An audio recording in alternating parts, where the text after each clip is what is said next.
One day, Edward was in the shed where he lived with the other engines. They were all bigger than Edward and boasted about it.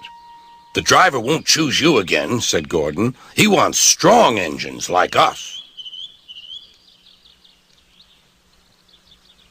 But the driver and fireman felt sorry for Edward. "Would you like to come out today?" "Oh, yes, please," said Edward. So they lit his fire, made lots of steam, and Edward puffed away.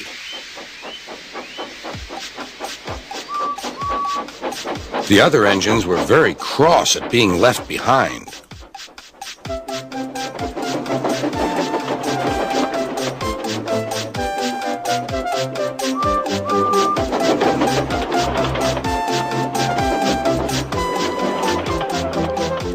Edward worked hard all day. The coaches thought he was very kind, and the driver was very pleased.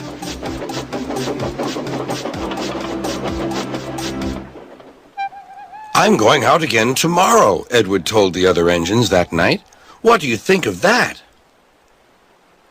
But he didn't hear what they thought, for he was so tired and happy that he fell asleep at once. Next morning, Edward woke up to find nothing had changed. Gordon was still boasting. "You watch me, little Edward, as I rush through with the express. That will be a splendid sight for you. Goodbye, little Edward. Look out for me this afternoon."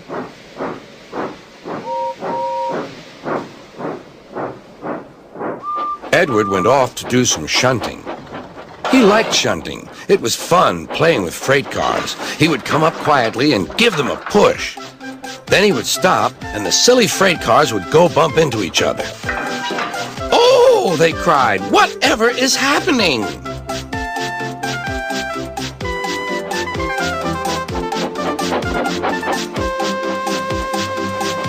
Edward played till there were no more freight cars. Then he stopped to rest. Presently, he heard a whistle. Gordon was cross. Instead of nice shining coaches, he was pulling a dirty freight train. "A freight train! A freight train! A freight train!" he grumbled. "The shame of it! The shame of it! Oh, the shame of it!" Edward laughed and went to find some more freight cars. Then there was trouble. "Gordon can't get up the hill," the porter called to Edward's driver. "Will you take Edward and push him, please?" They found Gordon halfway up and very cross. His driver and fireman were talking to him severely. "You're not trying." "I can't do it," said Gordon. "The noisy freight cars hold an engine back so." Edward's driver came up. "We've come to push." "No use at all," said Gordon. "You wait and see," replied Edward's driver.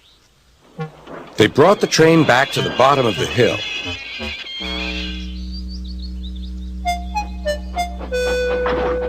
"I'm ready," said Edward. "No good," grumbled Gordon. They pulled and pushed as hard as they could.